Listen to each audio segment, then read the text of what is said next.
matagutlo, matagadlaw. Adunay mga panghitabo didto sa kauluhan. Panghitabo sa gawa sa atong nasod ug adunay mga panghitabo dinhi sa atong dapit. Mga panghitabo nga mao'y makapaikag sa katawhan nga mabinantayon sa lakat ug dagan sa panahon karon. Itanyag ning istasyon DXSR ang 7 o'clock Breakfast News.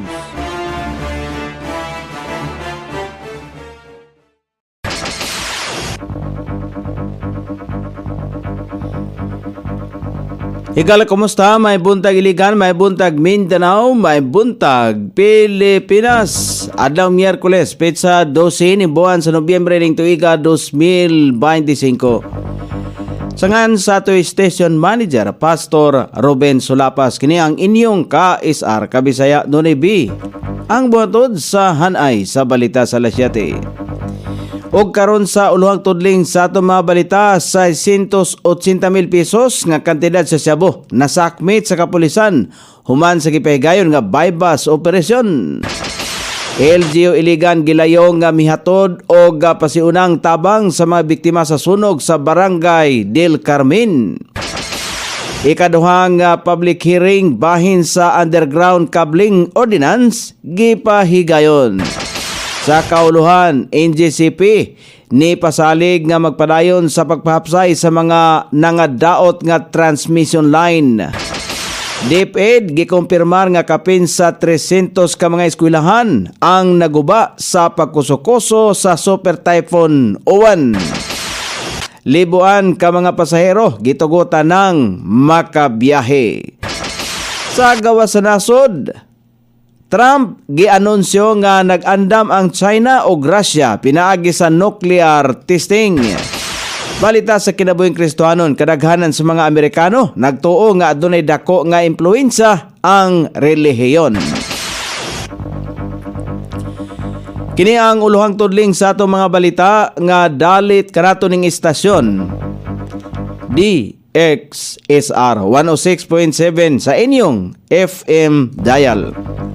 Ang bugtong radyo sa Dakbayan Siligan nga nagsibya sa balang kasulatan, pinasubay sa inspired and preserved, not simply dictated, King James Version sa Anchor Broadcasting Corporation.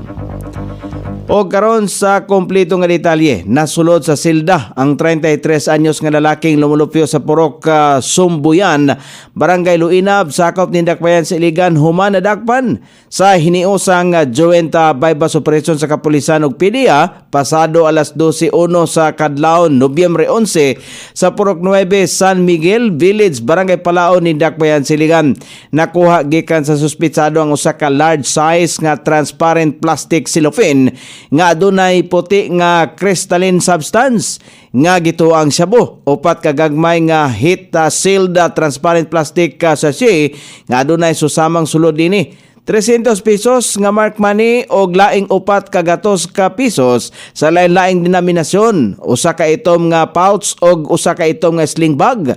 Ang gibug-aton sa na-recover nga illegal nga droga mukabat sa usa ka gatos gramos nga adunay market value nga 680,000 pesos. Ang nadakpan nga suspek ana karon sa kustodiya sa Iligan City Police Station 5 alang sa hustong disposasyon. May responde gilayon sa mga biktima sa sunog Purok 1B, Barangay Del Carmen, ang City Social Welfare and Development Emergency Division nga gipanguluhan ni Caroline Soliano. Subay sa mandato sa paspas og maluluyong serbisyo, inubanan sa dedikasyon og pag-atiman ang team ni himo og intake assessments og mihatag og pasiuna nga food packs aron masiguro ang tukma sa panahon nga suporta og kahupayan sa mga apektadong pamilya. Sumala pa ni SF04 Romano Tablon, Chief Investigation and Intelligence Section sa Bureau of Fire Protection sa Iligan City, nataho ngadto kanila ang sunog alas 7:35 sa buntag kaghapon adlaw Nobyembre 11. Anaa sa 18 ka mga pamilya ang naapektuhang apektadong balay nga nasunog diin 12 ka balay ang naugdaw og unom nini ang partially damaged. Duha usab ka residente ang naangol. Gideklara ang fire out mga alas 8:37 ni SF04 Julian Natangob. Lakip sa niresponde ang buhatan sa Iligan City Disaster Risk Reduction and Management Office. May pahigayon og suporta ang utility firms o mga negosyante sa sugyot nga ordinansa sa underground cabling. Gipaminaw usab ang ilahang gipadayag nga suhestyon bahin niini atol sa public hearing. Gitumbok usab ni Councilor Attorney Marlene Yang ang komitiba chairperson on energy ang dugay na nga isyu bahin sa nagkagubot nga mga wires. Dugang pa ni Councilor Yang nga tinguha sa underground na cabling program nga ma-modernize o ma-improve ang seguridad sa syudad. Ingon man ang dakong panginhanglan nga mamintinar ang kaanindot o kahapsay sa Iligan. Gilauman nga maimplementar ang ordinansa sa third quarter sa 2026 oras nga mapasar na kini sa sangguniang panlungsod. O karon sa balita sa kauluhan, ni pasalig ang National Grid Corporation of the Philippines nga ipadayon niini ang hinanaling restoration sa mga transmission lines o mga pasilidad nga nangadaot sa mga nakalabayng bagyo. Lakip na niini ang Super Typhoon Uwan. Sumala pa sa opisyal, mukabat sa 16 ka mga transmission na structures ang natumba gumikan sa pakusukoso sa bagyo, samtang 12 niini ang mitakilid og 26 pa ka pasilidad usab ang putol ang mga kable. Apektado nini ang transmission service sa Mountain Province ug adunay partial service usab sa mga probinsya sa Camarines Sur, Albay, Sorsogon ug Quezon, samtang sa Visayas, Northern Samar lamang ang gikataho nga apektado. Sumala pa sa NGCP, wala pay kantidad ang natumbok sa ilahang pagbana-bana sa mga kadaot apan gihatagan og katinawan ini nga sila sa Department of Energy nga napulo ka adlaw aron mabalik ang mga transmission lines sa mga apektadong lugar. Samtang gipadayag sa NGCP nga ang gamay nga pagtaas sa transmission rates karong bulana kung asa ang auxiliary service rates nini ang mitaas sa 0.0997 kWh gikan sa 0.6546 kWh ni atong bulan sa Setyembre. Gikumpirmar sa Department of Education nga 312 ka mga pampublikong eskwelahan ang nakaangkon o kadaot human ang pakusukoso sa Super Typhoon Uwan nga grabing miigo sa Bicol o Calabarzon. Base sa taho sa DepEd Disaster Risk Reduction and Management Service, 1,182 ka mga lawak sa ringan ang adunay gamay nga kadaot, 366 ang nakaangkon og dakong kadaot, 261 ang hingpit nga naguba. Padayon pa ang verifikasyon sa mga datos gikan sa mga rehiyon. Gisiguro usab ni Education Secretary Sani Angara nga naka-focus ang DepEd sa kaluwasan sa mga magtutungha o mga magtutudlo o padayon ang pagtungha sa mga apektadong lugar. Ni duyog usab sumala pa niya ang ahensya sa mga pamilyang naapektuhan sa mga bagyong Uwan ug Tino sa pagkakaron 5,572 ka mga lawak sa ringan sa 1,072 ka mga tulunghaan ang gigamit isip evacuation center sa 11 ka mga rehiyon. Naggahin usab ang DepEd og 20.2 milyones pesos alang sa clean up operation og 59.57.9 milyones pesos alang sa minor repairs, samtang ipatuman ang alternative delivery modes aron masiguro nga dili maundang ang pagtungha sa mga apektadong eskwelahan. Gitugutan ng makabiyahe ang libuan ka mga pasahero human ang pipila ka adlaw nga pagsirado sa mga pantalan tungod sa grabing pakusukoso sa Super Typhoon Uwan. Base sa report sa Philippine Coast Guard kagahapon adlaw, mibiyahe na kini human nga mihapsay na ang dagan sa panahon o gitugutan ang regular shipping route.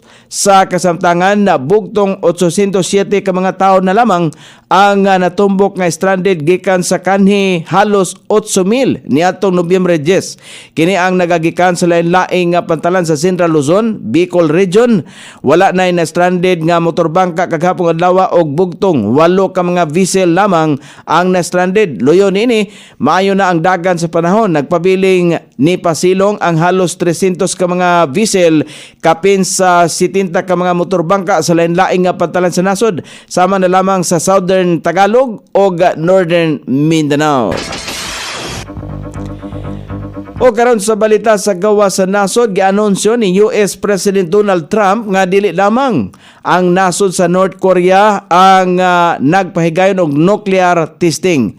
Dugang pa niya nga ang nasod sa China ug Russia ang mga nagsugod na usab sa ilahang nuclear testing bisan pa man nga gihilom nila kini sa mga katawhan. Apan sumala pa ni Trump nga kinahanglan buhaton usab sa Amerika sa daling panahon. Kumpiyansa si Trump nga numero 1 paghapon ang nasod sa Amerika sa pag-abot sa nuclear production og anaa lamang sa ikaduha o ikatulo ang nasod sa Russia ug China. O karon sa balita sa kinabuhing Kristohanon, gipagawa sa bag-ong pagtuon sa Pew Research Center nga nagtuo ang mga kadaghanan sa mga Amerikano nga dako ang impluwensya sa relihiyon mahitungod sa kalihukan sa mga katawhan. Ana sa 59% sa mga respondents ang nipabor nga dako ang kalabutan sa mga relihiyon sa impluwensya sa mga katawhan sa nasod. Nataho usab nga dili lamang ang Kristohanon ang nagtuo sa maayong impluwensya sa relihiyon ngadto sa mga katawhan. Apil na usab sa taho ang mga atheist, agnostic og mga sumusunod sa tinuang Judaism. O karon sa pagbanabana sa dagan sa panahon, ang Luzon, Visayas ug Mindanao makaangkon umayong dagan sa panahon. Walay low pressure, walay bagyo nga nasigpatan ang pag-asa. Bugtong localized thunderstorm lamang ang maka-apektar sa dagat sa panahon sa Ilocos Norte, Batanes, Babuyan Island, Cordillera Administrative Region, ubang bahin sa Ilocos Region, Metro Manila, ubang bahin sa nasod nga Pilipino. Ang makasinati gihapon o madag-umon nga kalangitan inubanan sa patak-patak nga mga pag-ulan. Epekto kini sa gitawag localized thunderstorm. Sukod sa temperatura dinhi sa dakbayan siligan, ang kabugnaon na nasa 25 ug ang kainiton musangko sa 32 degrees sentigrado. Ang adlaw misilang kakaniya sa alas 5:56 ug mosaw unya sa alas 5:25 sa sayong takna sa kagabhion. Inyong nabati ang kinatibuk ang hanay sa balita sa alas 7 nga dalit kanato ning istasyon. DXSR 106.7 sa inyong FM dial. Ang bugtong radyo sa dakbayan siligan nga nagsibya sa balaang kasulatan, pinasubay sa inspired and preserved. Not simply dictated King James Version sa Anchor Broadcasting Corporation. Sangan sa tigsuat sa atong balitang international o sa kinabuhing Kristohanon, Pitjan sa balita lokal, Coney Island, sa ato station manager, Pastor Robin Sulapas. Kini ang inyong ka-isar kabisaya, Nurebi, magpasalamat og mingon, mayong buntag, Iligan.